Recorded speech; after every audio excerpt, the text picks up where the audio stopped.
Okay, so how are we going with Acts? Going all right? Not too difficult, is it really? I wouldn't rank it as one of the, sort of the most difficult books in the Bible. It's really foundational, though. That's why it's helpful to go through these slideshows, just to get that familiarity with the different locations and the different travels that Paul did, because it gives you that framework to put all these letters into. And what you'll find is the more you know about the different places Paul visited, and the history, the culture, the religious situation in those different cities, the more you'll understand his letters. And it really gives, in some ways, the more background you can begin to assimilate, the better. And as I said yesterday, it's a bit like putting a whole load of pieces of a jigsaw together. Gradually you put more and more pieces in, and gradually the picture comes out more and more. And you find it's the same when you come to Old Testament as well.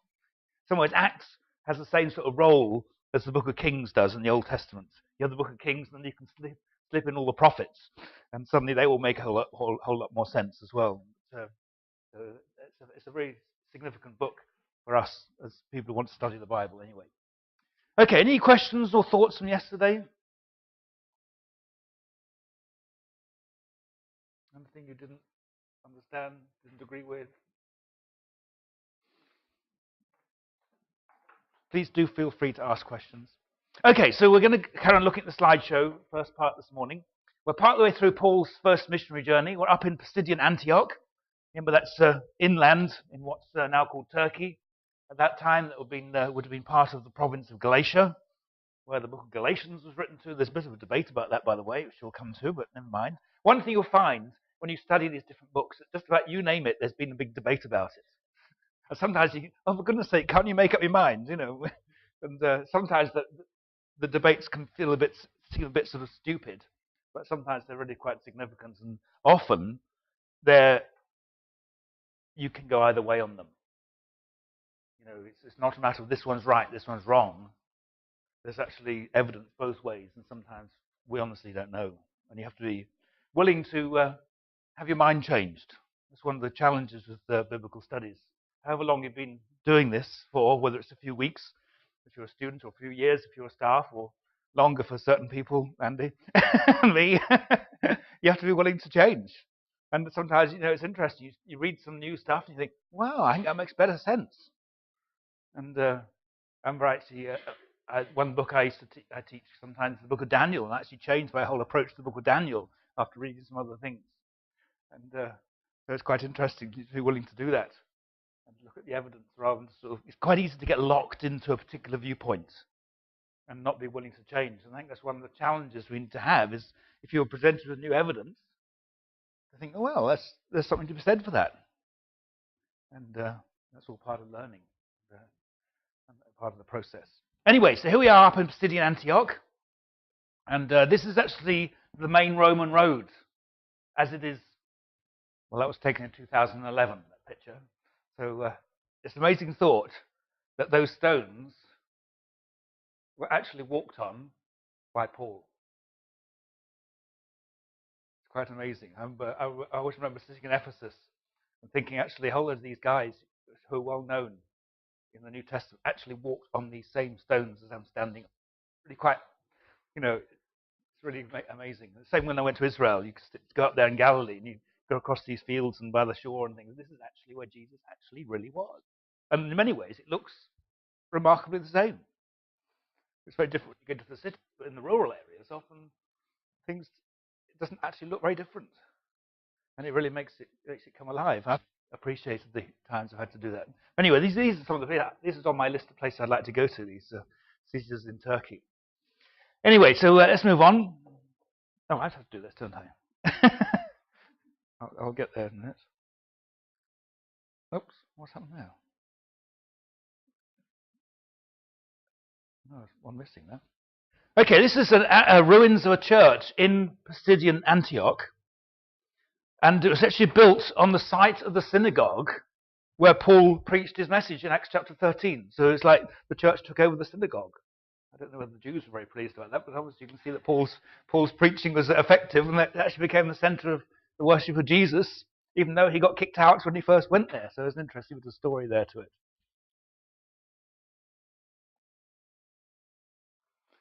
Okay, this is in Miletus, and this is an inscription in the theatre. And Miletus is on the coast near Ephesus, and it says, the place of the Jews, also called God-fearers. It's interesting, this inscription has the same description that Luke uses.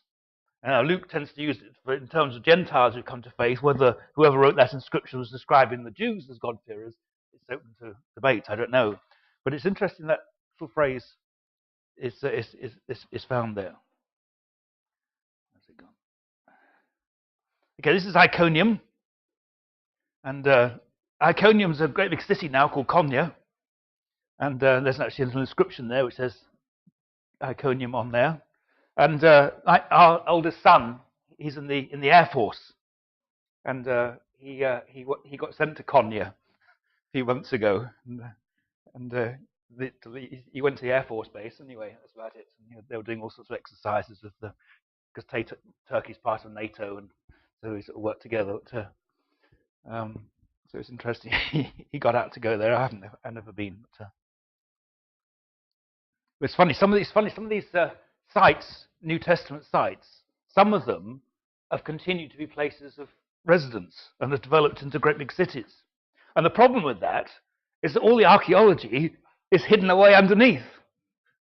Whereas some other places, like Ephesus, later on the river silted up and it became depopulated. And then there was a huge earthquake, and the city of Ephesus was abandoned. And so all the remains are sitting there. And they've been excavating Ephesus for about 150 years, I think, now. And they reckon there's still under half of it still done. There's still a whole lot more under these hills and things of places to excavate. And of course, because it's rural, they can carry on doing it. In a city, you normally have to wait until there's been some construction works to do that. This has happened in London recently. They're building this railway line through the middle of London called Crossrail. And each time they dig in a new place, they send the archaeologists in first to do some investigation. They found all sorts of fascinating things, which are buried deep, deep, deep down under what's normally covered with a whole load of high-rise office buildings and things, which normally you can't get at. So they say, okay, archaeologists, you've got a few months to get in there, find out what you want to find out, and then you're out, and we build the railway line, but that's how archaeology is. So you go to a place like Iconium, Konya, and you won't find very much at all, because it's all covered up. Whereas you go to Ephesus, empty, there's loads and loads to I often wonder with archaeology, how much is actually down there? There must be tons and tons and tons of stuff which is yet to be discovered. Maybe some of it never will. And I reckon if some ways if I went in to do something completely different, archaeology would have totally fascinated me. That's just the way things are. You make different choices at different times. But I think one thing I found studying the Bible, you develop a great fascination with archaeology, particularly when it links up with the New Testament and the Old Testament. Okay, this is Lystra. And that's Lystra, that hill. It's not been excavated. So there's a whole lot of things people could excavate, but they haven't. Never got round to it. And this is an inscription. It actually has the word Lystra on it there. I think it's in Latin. And so that's basically what the countryside looks like around there.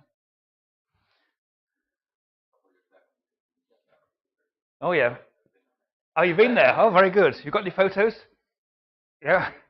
Yeah. But is there anything to see there? Not much? Yeah.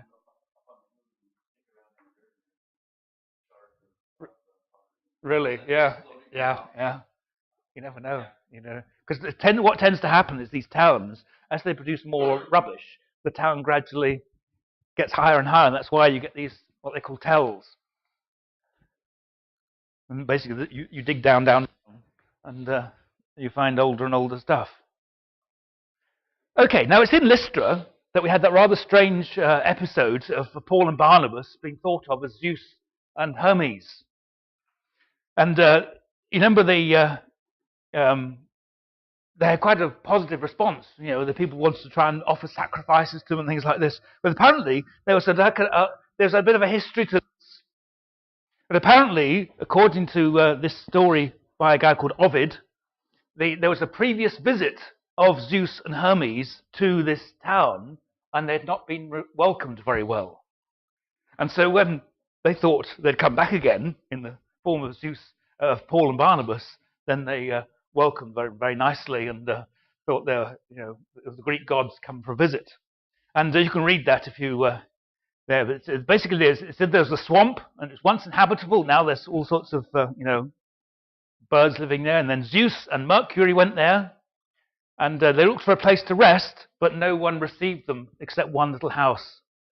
There's some guy called Baucis and another guy called Philemon, who's probably nothing to do with Philemon, and they were welcomed in, and no one else in the town welcomed them. So that's partly the background of why Barnabas, when they Zeus and Hermes, got such a positive welcome.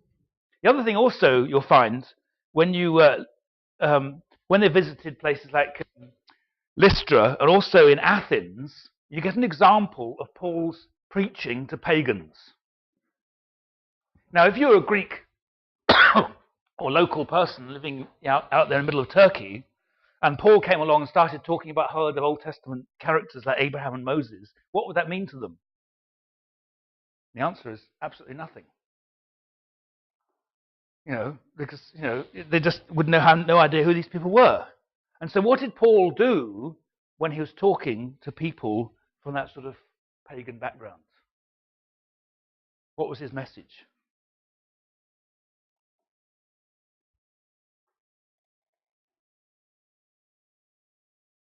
You've read Acts. What did he base his message on?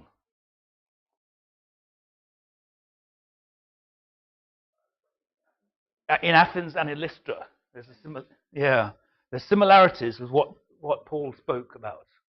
Basically, he spoke about this God who they didn't know who he really was, who was the Almighty Creator God of the universe. There's no point talking about Abraham and these sort of characters. So he went back a stage, and there was this in Athens. He says, I saw this altar to an unknown God, and I can't tell you who he is. He's the one who created the heavens and the earth. And so he goes back and actually preaches the gospel based on creation, which is quite interesting. And I think quite a lesson for us, actually. There's actually quite an evangelistic possibility. Anyway, one of the things that happened in Lystra, it says the priest of Zeus brought oxen and garlands to the gates, and the crowds wanted to offer sacrifice.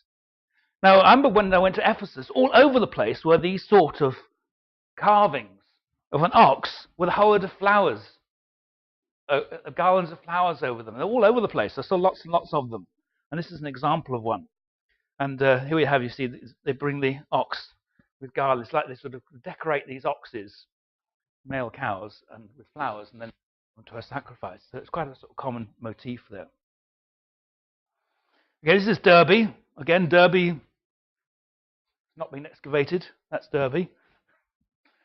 And there's an inscription there talking about the gods of Derby, which is not very easy to see.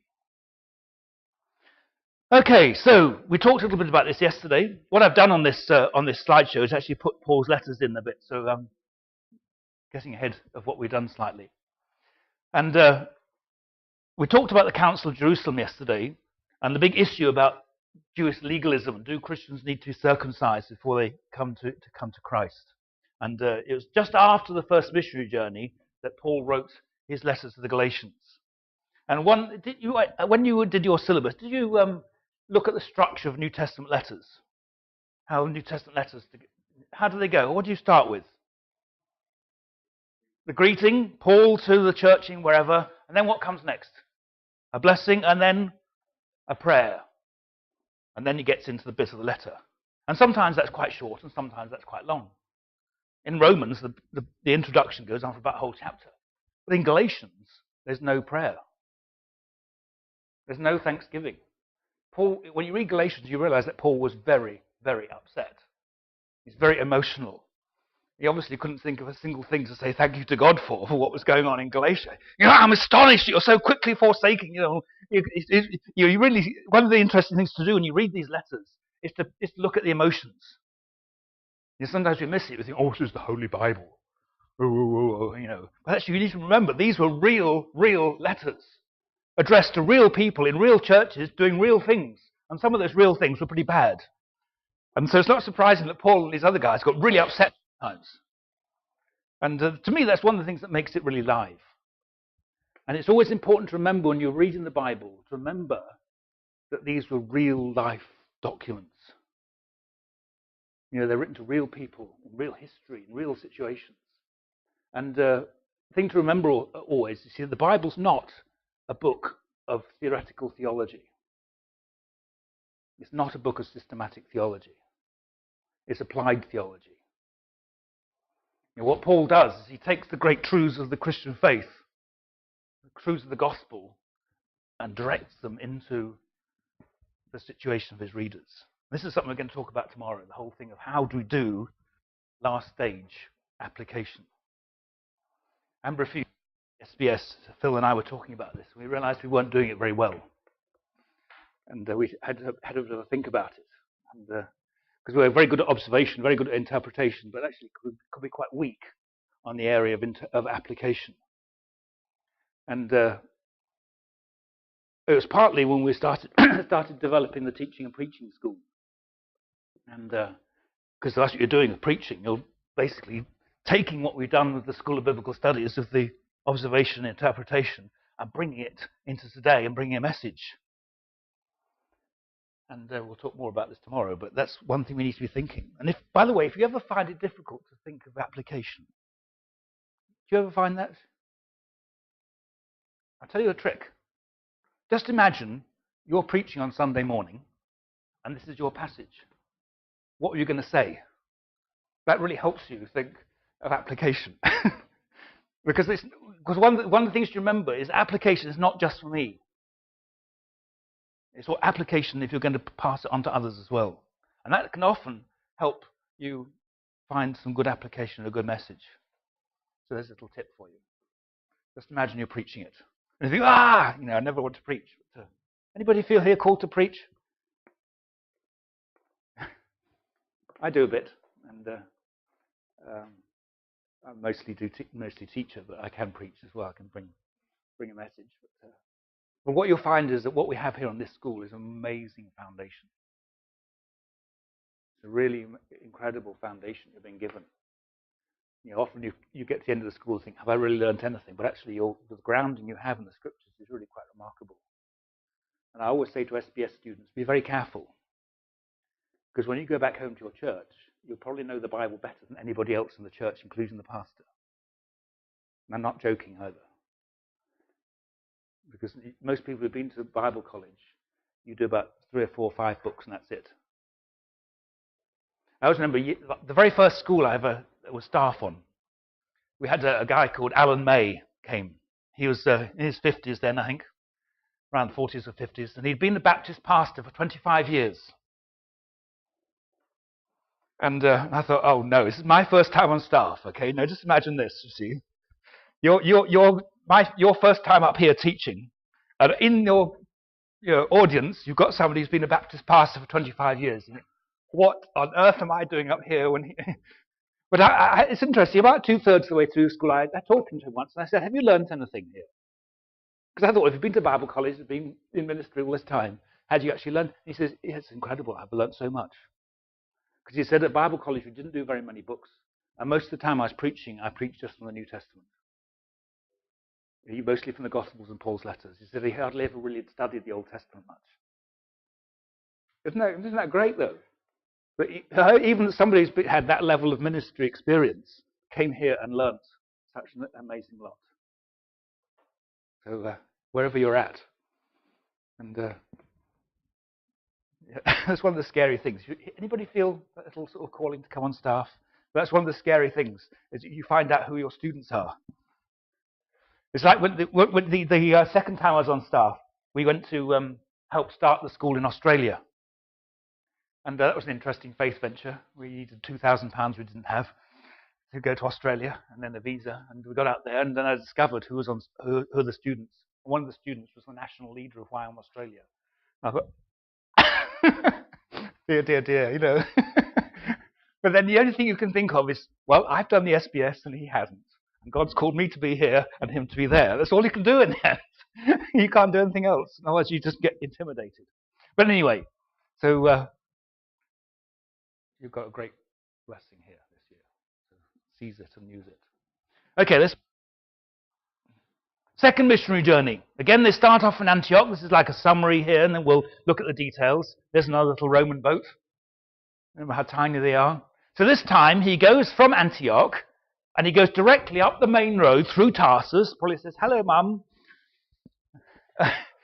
and goes in for a cup of tea, and you always have to remember these guys were perfectly ordinary human beings. Sometimes you can elevate these people. "Oh, that's Paul," What's happened to the ceiling?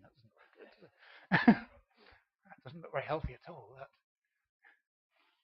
We had an interesting experience of that. Last year we had a great blessing.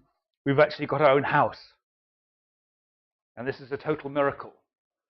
Because we have 5 children, or 3 of them are off and away really, but 2 or 3 of them off the way. And we needed a big enough house so they could all come back and have a visit.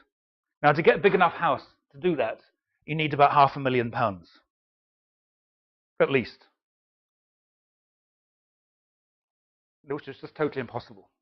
There's no way we could get £500,000. Anyway, we managed to find this house in our town, which is 6 bedrooms, and it was £180,000. In other words, it's the price of a 3-bed house. We got a 6-bed house. That's a miracle. Total miracle. It's a great place for us. We love it. And it's right in the middle of the town. We can go from our house to the supermarket and back in under 10 minutes. Because it's just across the road. And you can't even see it. But then you can go up to the woods. In 3 minutes, you're up in the woods, and you can go for miles and miles up in the woods. It's a great location. But it's a real provision from the Lord. But it's real.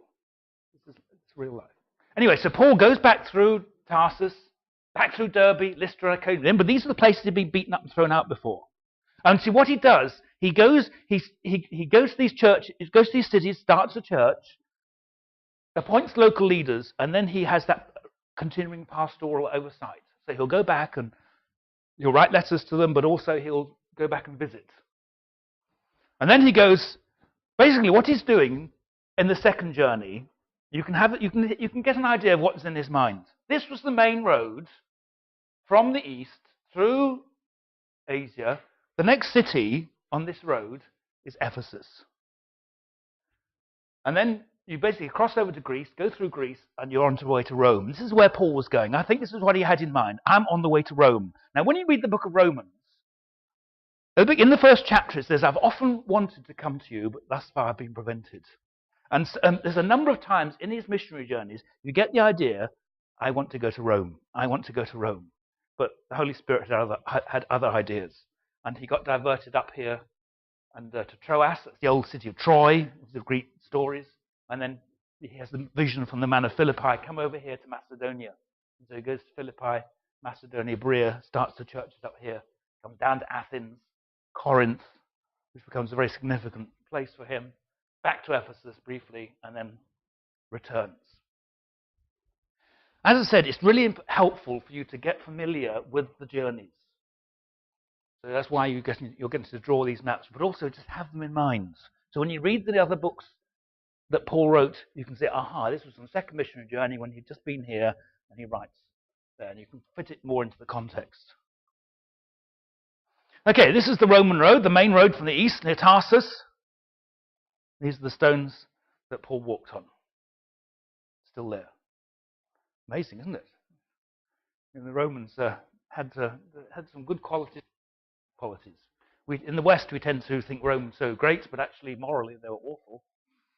But as far as their engineering is concerned, they were great. One thing I really recommend, while you're in England, take the opportunity of going up north and visiting Hadrian's Wall, up near Newcastle. Newcastle is Carlisle. The Romans basically put a great wall across the top of the country to keep the Scottish out. That was the northern outpost of their empire, and it's still there. They're big chunks that you can actually walk along the top of the wall, out in the wilds of the north, the wild countryside up there, and it's definitely worth a visit. And this is a Roman road, not quite so straight as Watling Street, but it's a bit more hilly there. Where's it gone? There we are. Sorry? Okay, so this is Philippi. Now, Philippi was what was called a Roman colony. And a Roman colony was often called a little bit of Rome away from Rome.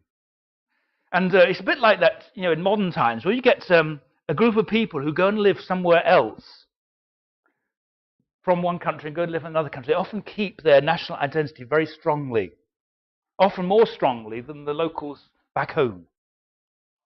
I was reading this interesting, I saw this interesting telly the other day about the Welsh colony. Have you ever heard about this? In Patagonia. Fascinating. These Welsh people who went out there about 150 years ago, right to the bottom end of South America, and started up this colony of Welsh people, and they're still there. And they still speak Welsh with a Spanish accent. They don't speak English, but more Welsh. So, 6,000 miles away from home, however far it is down to the bottom of Patagonia. Fascinating. But Philippi was a bit like that. They're very, very proud of being a Roman colony.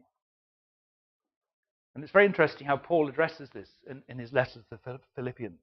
Now, what tends to happen is that the Romans would establish these cities and only allow very particular people to go and live there. And it tended to be people who had been in the military and had now retired. You can go and live in Philippi. Yes, it's a great honor to be allowed to go and live there. Roman magistrates, these people high up in Roman society. And the whole city was run as a Roman city rather than the Greek city. So it had Roman justice, Latin language. They didn't speak Greek, they actually spoke Latin. And the whole Roman system. And very interesting when you have that in mind and then read Philippians. What's the most famous passage in Philippians?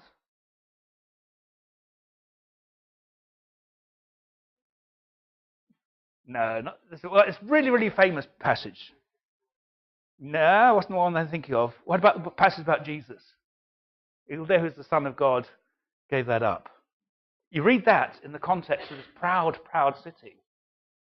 And then Paul also talks about our citizenship being in heaven. They were very proud of their Philippian citizenship. And he gives that example of Jesus. He had all this, but he gave it up, even to death on the cross. Humility. It's very, very powerful. You read it in the context. Often, what you'll find is that familiar passages become much more pointed, much more powerful when you read them when you have in mind the original context. That's the benefit of what we're doing. What's one of the things you need to do if you ever get into preaching as well? Be able to explain that background and make these passages come that bit more alive. Okay, this is the traditional site of the baptism of Lydia. Lydia, by the way, would have been extremely wealthy. Lydia was a dealer in purple dye. Now, there's only very few people who wore purple. Basically, the higher up the Roman society you were, the more purple you could wear. And basically, the emperor was the only one who was allowed to wear a purple toga.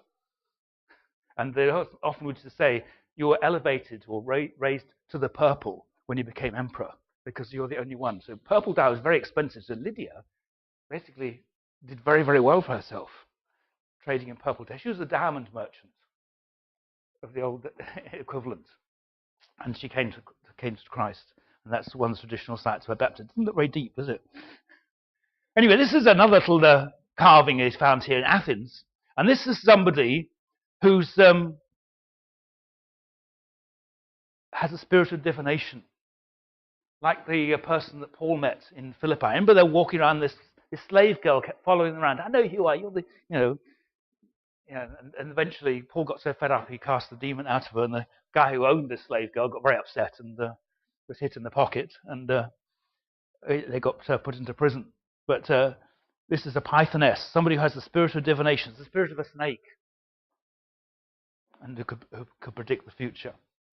This is the marketplace in Philippi, and this is where the bema was, the judgment seat. You remember that Paul and Barnabas were brought before the magistrates, and that's where it would have been, up there somewhere, Acts chapter 16. And down there is a picture of the marketplace, and these are storage jars which have been used for selling grain or something like that.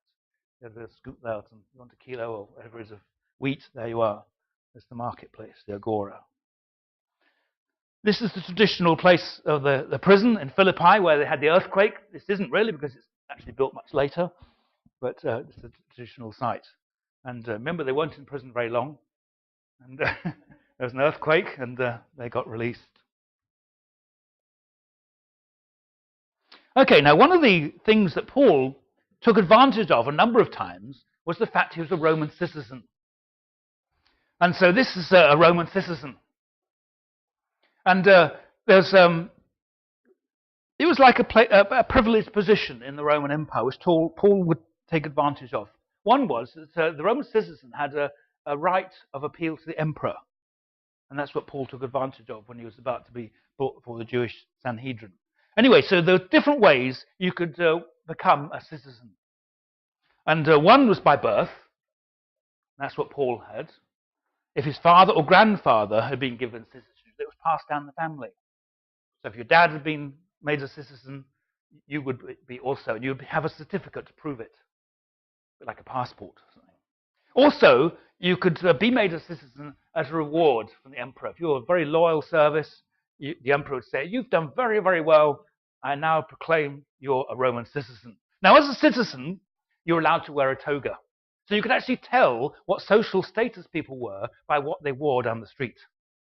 That's how rigid the social status was under the Roman Empire. You could tell straight away that this person was a citizen because they wore a toga like this. Now notice, rather strange thing about a toga.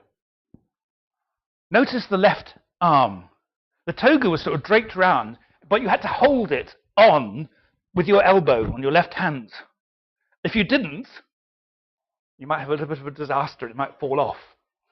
Now what that meant, it was very difficult to do any physical work. You know, just imagine trying to do some carpentry or whatever, brickwork or whatever, imagine you're cooking or anything else with your arm stuck here. You're a bit limited, aren't you? And of course the Romans had this disdain, partly derived from the Greeks, of any physical work. And but that's what a citizen is. If you're walking down the streets of Rome or Corinth or Athens or somewhere and you saw somebody looking at that, it's a Roman citizen. It was a toga, basically white, but it was not bleached, so it looked like a sort of off-white colour. And a Roman citizen was not allowed to be beaten or scourged or crucified. So when the magistrates in Philippi beat Paul, they could have gotten into serious, serious trouble. And Paul took advantage of that. Interesting, isn't it? Do you think, is that a very godly thing to do? I don't see anything wrong with it. You know, take advantage of the blessings God gives you. And I don't know. I don't know whether you had to wear a toga or, obviously Paul worked as a tent maker. That would have been quite difficult if you were wearing a toga. Probably he wore more like a tunic, in which case you'd actually look more like a slave or a pleb. A pleb was like the lowest level of person in the Roman Empire who was not a slave. Just the ordinary worker. They would normally wear a tunic, which is like a sort of thing which normally come down to about the knee. Now, as a Roman citizen, you'd have three names. You would have a first name, a praenomen, a family name, then an additional name. Now, we don't know Paul's name. Now, Paul would have he would be something Paulus. We don't know what that is. Then often you'd have an extra family name, which for Paul was Saul. Now, often people say Saul became Paul. That's not actually true. Paul used Saul amongst Jewish people because that was his Jewish family name. Remember, Paul had this interesting connection. He was Jewish, but he was also Greek in his culture. And so he would have been something Paulus, also known as Saul. And as I say, in Greek circles, in Roman circles, he tends to use the word Paul, but Saul amongst Jewish people. It's interesting in different countries how you have how the names work. If you go to Iceland, you're always your dad's son or daughter. We had somebody from Iceland once, and she had some surname something Dottir at the end because it meant that she was the daughter of her dad. It's like in Russia. You have a middle name in Russia, which basically is Ich, something Ich if you're a male, son of your dad. So you'd be Pavlich or something, son of Paul. Or if you're a girl, you'd be Pavlova, daughter of Paul, you see, as your middle name. And, sorry? Yeah, Pavlova. Yeah. Nice, very nice. But yeah, that's how, if you ever read any Russian literature, read some Tolstoy or something, your middle name is the family name, son or daughter of your dad. And it's interesting, even in English, you get the remains of that, because you get surnames with something son on the end, which originally would have. Where's it gone? There you go. Okay, so this is a magistrate. Now notice the magistrate. Remember, Paul was before the magistrates in Philippi. A magistrate, or a praetor, he was a next level up from a citizen. He was probably equestrian class. And because of that, he was allowed to wear a toga with a narrow purple band on it. So when he walked down the street, you'd know he was a higher level person than Paul was, for example. And in Philippi, they normally would have two praetors, two magistrates, who are called the duoviri, the two men. And so they'd have two of them. And there's a medal there with there's the magistrates in the middle, and these two here are called lictors, and we'll meet them in a minute or two.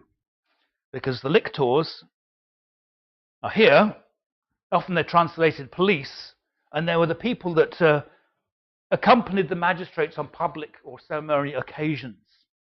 And they were the people who did the beatings.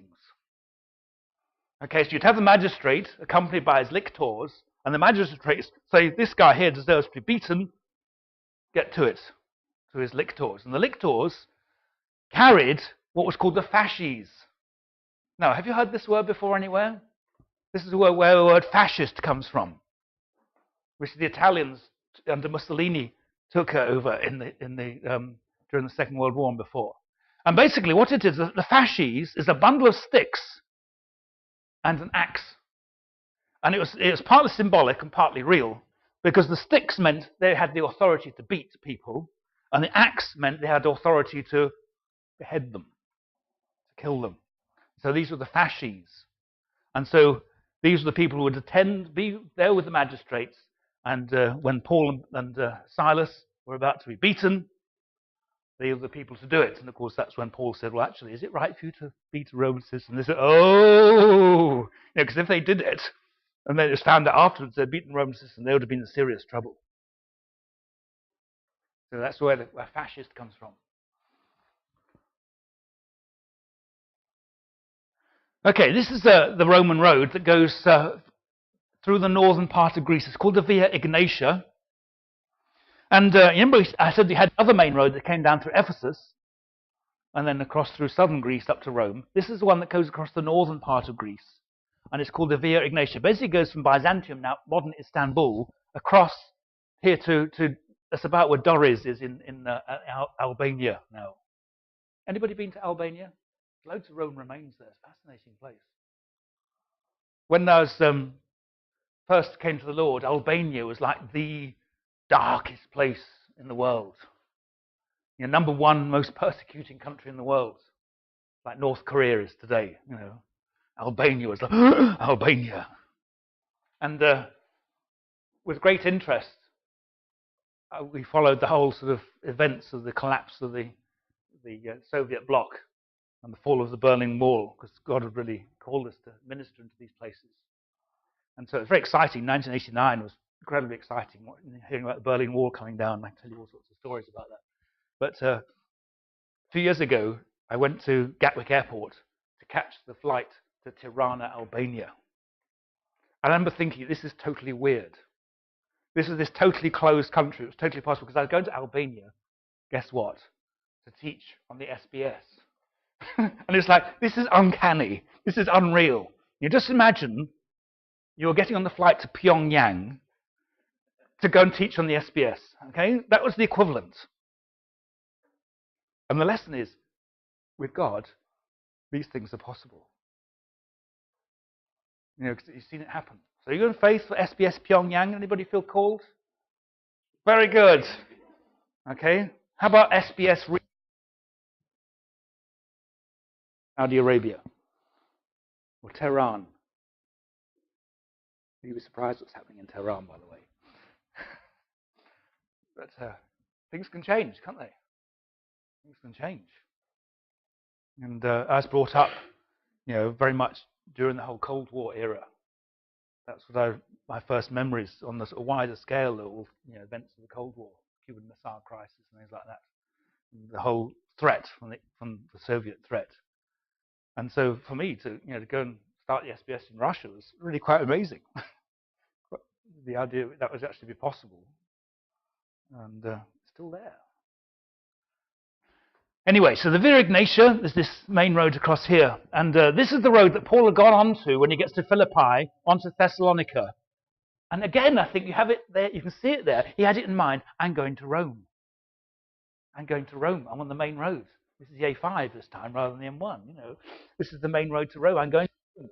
Remember, he says in Romans, I've often wanted to come to you, but thus far been prevented. But then he gets diverted. He goes down to Berea and then down to Athens.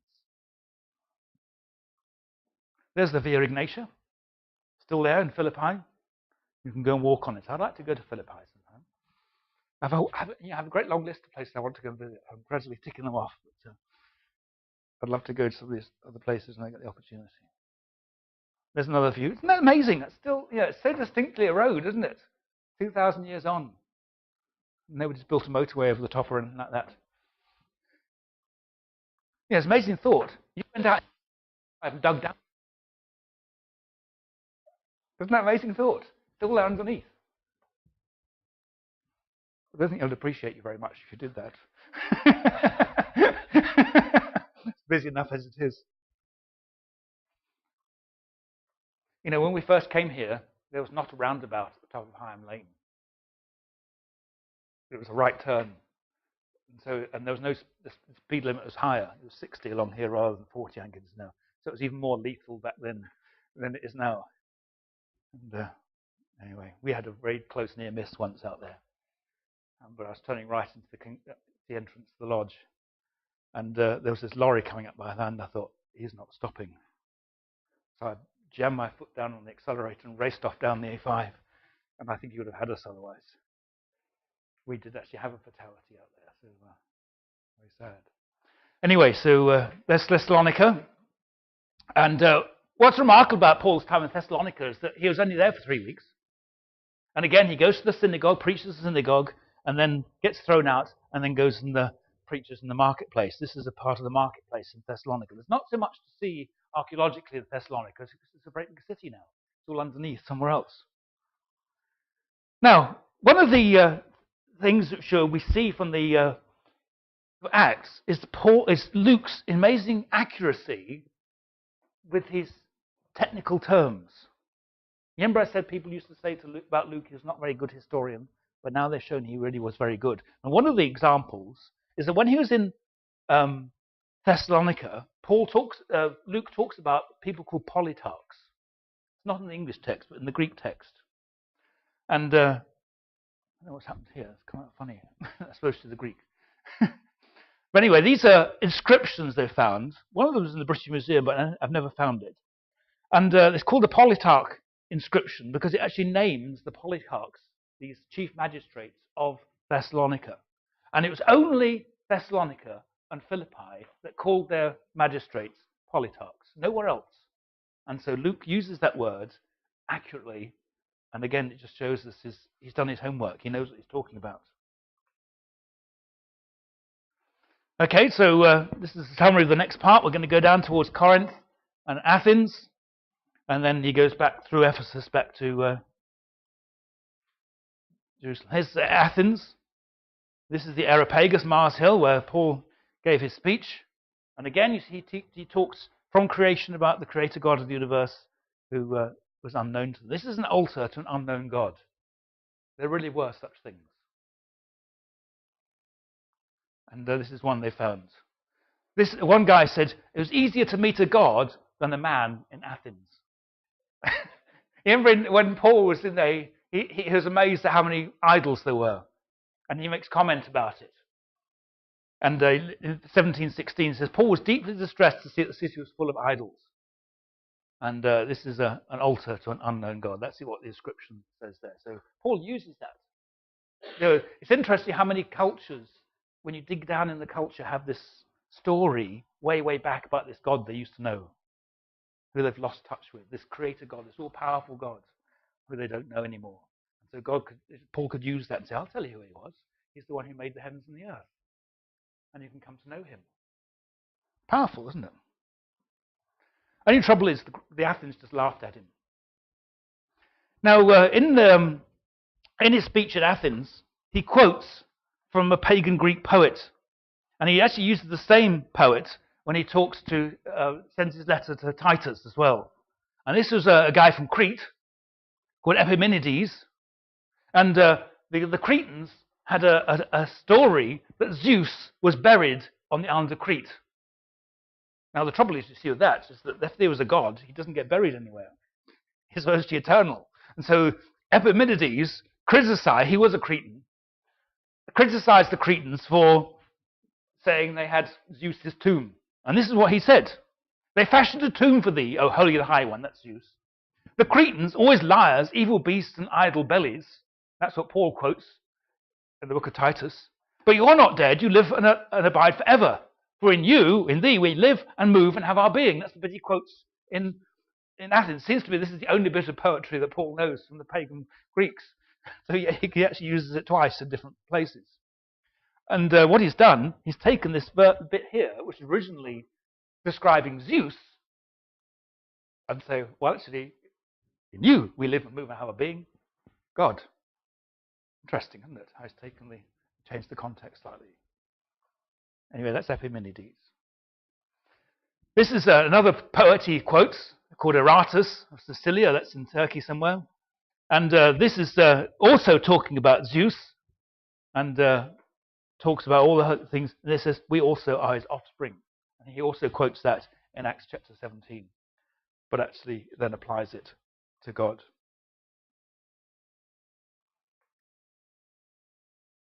Okay, this is Corinth. A couple of years ago, we went to Crete on holiday. And on the way down, we flew to Crete. And we left Birmingham, and it was pouring with rain. We went over Europe, and it was this is almost the whole way, bouncy, bouncy, bouncy. We went down the Alps, and it got even more bouncy, bouncy. And then we crossed the Alps, and suddenly it cleared up, and the sun was out, and you got this fantastic view all the way down the Adriatic. And we followed all the way down the coast there, and then right down below us, there was Corinth. You could see it so clearly, because it's terribly, terribly narrow. And you can really see how amazingly narrow that isthmus is. It's about 4 or 5 miles across. So it's a bit like from Hinckley to Nuneaton. That's the sort of distance. And you can see it on this view here. There's the two sides of the isthmus. And that's why Corinth was established as a city, as a port. Because to sail around the bottom end of Greece here was very dangerous. There are all sorts of comments in Greek literature about don't do that because it's so dangerous. You make your will before you go, sort of thing. And so what they'll do, if you wanted to go from the east to the west or the other way around, you would bring your boat up to here, unload, take the stuff across the land, and load it up the other side and carry on. And that's why Corinth really established. And the whole setting of Corinth is fascinating in New Testament studies. One of the books I never very much for a long time was 1 Corinthians, until I started studying Corinth. And in some ways, of all of Paul's letters, it's the one most rooted in the culture and history and religious situation of its time. And the more you can understand about Corinth and the life and society and religious situation of Corinth, the more sense 1 Corinthians becomes. Fascinating, totally fascinating. And there's a lot of passages in that book which don't really make much sense until you understand. And the whole thing, almost every section of it, the food offered to idols, the Lord's Supper bit, the spiritual gifts section, it all makes so much more sense when you actually understand what the Corinthians were into. Anyway, so again, we get the same idea. He goes to the synagogue and then gets thrown out. Now, he arrives in the synagogue fairly shortly after the Emperor Claudius had expelled all the Jews from Rome. Now, this is one of the dates we have to anchor Paul's missionary journeys. Because we know from Roman history, this was AD 49, that Claudius got upset about the Jewish population of Rome. One of the Roman historians says there was rioting over somebody called Chrestus. And most people assume that Christus was actually Christos, that amongst the Jewish community in Rome, there was arguments about Christos, Krestos. And sometimes in Roman writing, they would call Jesus Christus, same name. And so basically, there were probably some Jews who were saying, yes, he is the Messiah, and other Jews who were saying, no, he's not the Messiah. And they had a bit of a bust-up and a bit of trouble. So Claudius wanted to make life easy for himself, said, okay, you're a Jew, out. And you're an emperor, you could do things like that. You cause trouble here, out. And he gave them, you've got 24 hours or something to leave the city. And so suddenly, overnight, Rome became a completely Gentile city. Whether you believed in Jesus or not, you're Jewish, and so out you go. And that's a very significant background to Romans and Hebrews and other things as well. And to the fact that he meets Priscilla and Aquila, who'd just arrived. So it dates Paul's arrival in Corinth fairly shortly after 49. Now, the Greeks were really into wisdom. And you get this impression in when he talks to them in Athens. They wanted to, we're going to think about this. There's one comment he makes there. Let's just read that. Look at this one. This is 17, verse 21. It says, now all the Athenians and the foreigners living there spend their time in nothing but telling or hearing something new. You can imagine these Greeks pondering the meaning of life, Oh, we've got this guy who's coming to talk. Oh, he's really great. We give him lots of money. And then another guy comes along. Oh, he's better than that one. And you see all these different visiting preachers would have their groups of disciples. They called them disciples as well. Same word that Jesus had for his disciples. And so you'd have these Greek teachers coming in. And the better the teacher, the more you paid them. Okay, so I'll send the hat round in a minute. And if you think I'm better, my fees start at $5,000. If you want Tony Blair, that's how much you have to pay for him, apparently. Ex-prime ministers are expensive. But yeah. Sorry?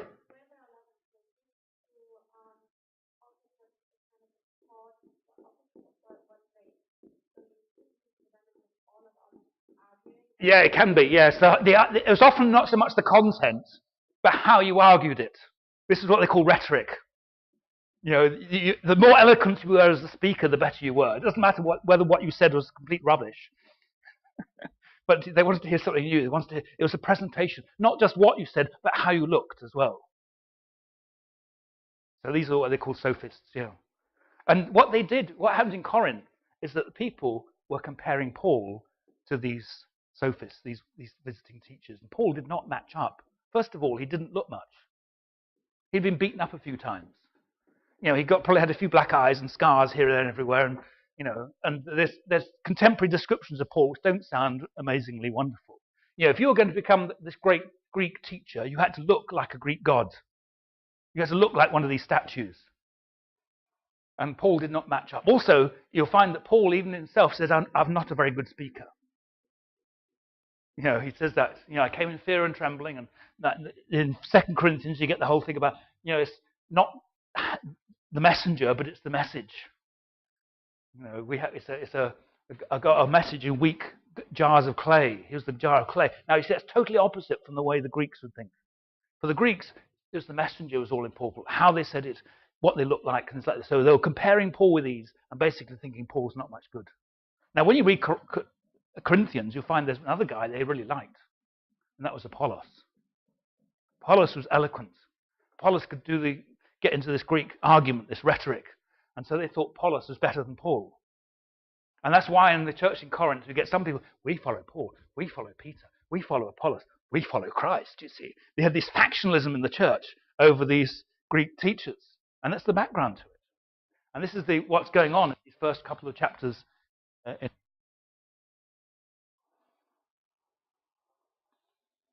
Okay, now, remember I said that Corinth had on this isthmus, a narrow strip of land. Now, what they did, they had a system. For some boats, they would literally unload the whole thing, cart it across with horse and cart to the other side, and reload another ship. But then they built this thing called a doilkos.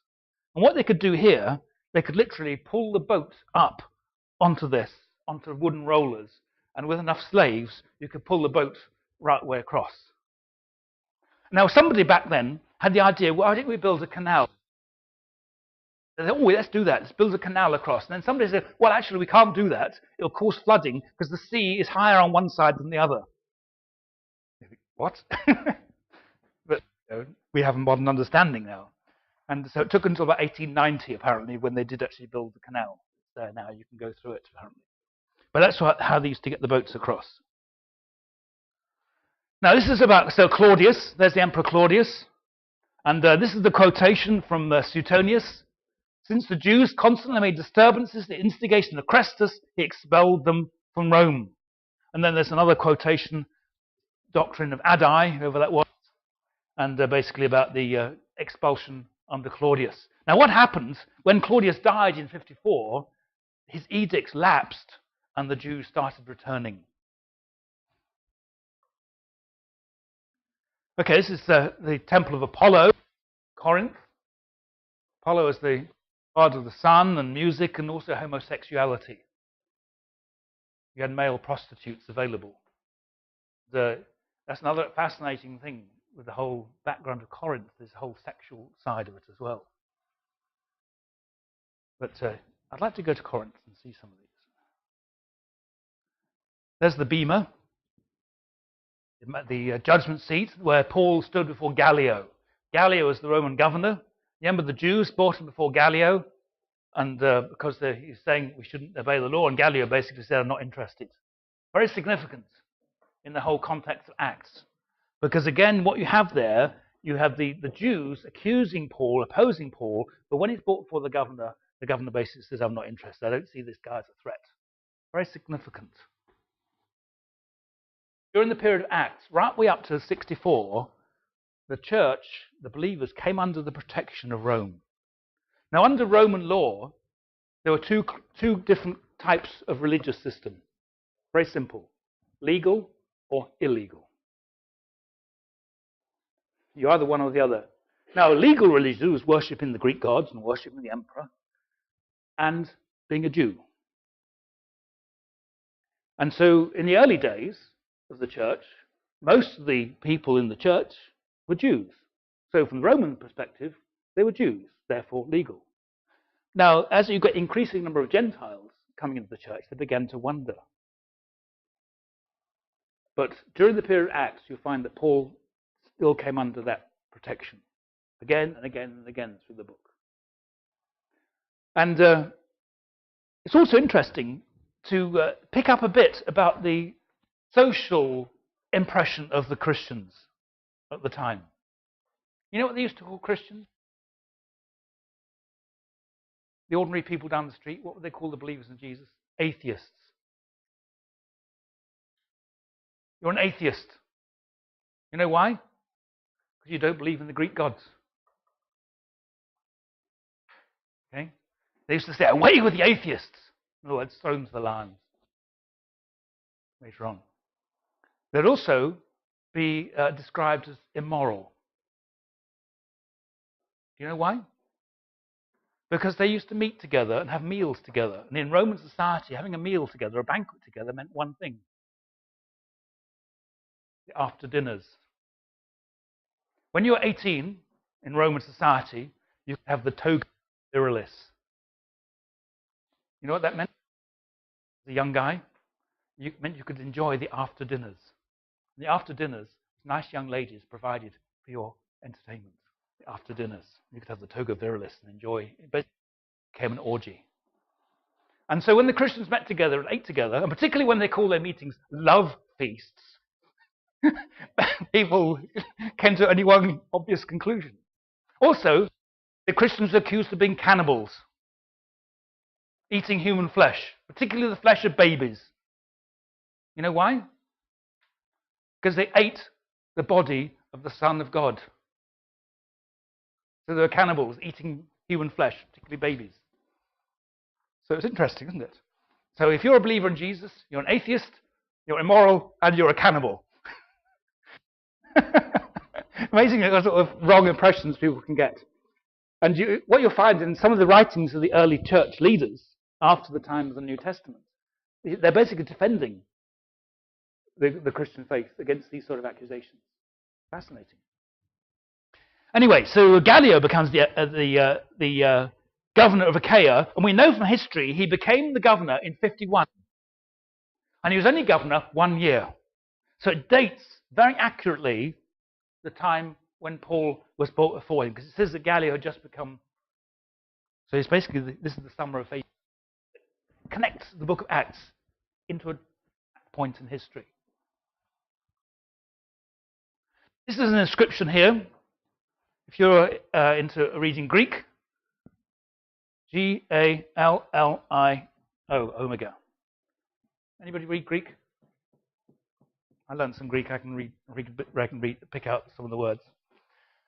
And when we went to Ephesus, it was fascinating. All sorts of inscriptions somewhere. I could actually recognize some of the names and some of the things. Oh, yes, look at that. Click. Another photo. Anyway, so Gallio was the son of somebody called Seneca, who was the advisor to Nero. And he was appointed governor in Gallio in AD 51, but then he got ill and left a year later to go on a Mediterranean cruise. And so that's your date. So Gallio is a very significant date. Now, in the remains of Corinth, they discovered this stone that went above the doorway of the synagogue, and it says the Hebrews. Now, if you read in the book of Acts, you'll find that Paul started off going to the synagogue, and then when he got thrown out, he left the synagogue, went to the house of a man named Titus Justus, the worshipper of God. His house was next door to the synagogue. So this actually locates where Paul was in Corinth. Another fascinating inscription here is this guy called Eratus. You see up here? E-R-A-T-U-S. Interesting, in Latin, you'll find the U's normally look like a V. Anyway, so this says Eratus, for his return for his aedileship, that was like a place of honor in the society, laid the pavements at his own expense. That's what people tend to do. If they were given some sort of honor, they would normally build some sort of statue or monument. Sometimes it's that way around or the other way around. They'll build a monument and then get the honor. So it was a bit of bribery. But what's interesting, in the book of Romans, which Paul wrote from Corinth, there's a great long list of greetings. Paul greeting these people in Rome, and also in Rome sending greetings. It says, Erastus, the city treasurer, and his brother Quartus greet you. He's the city treasurer, which was, you had to have an aedileship to be that. So this is very likely the same person that's mentioned in the book of Romans.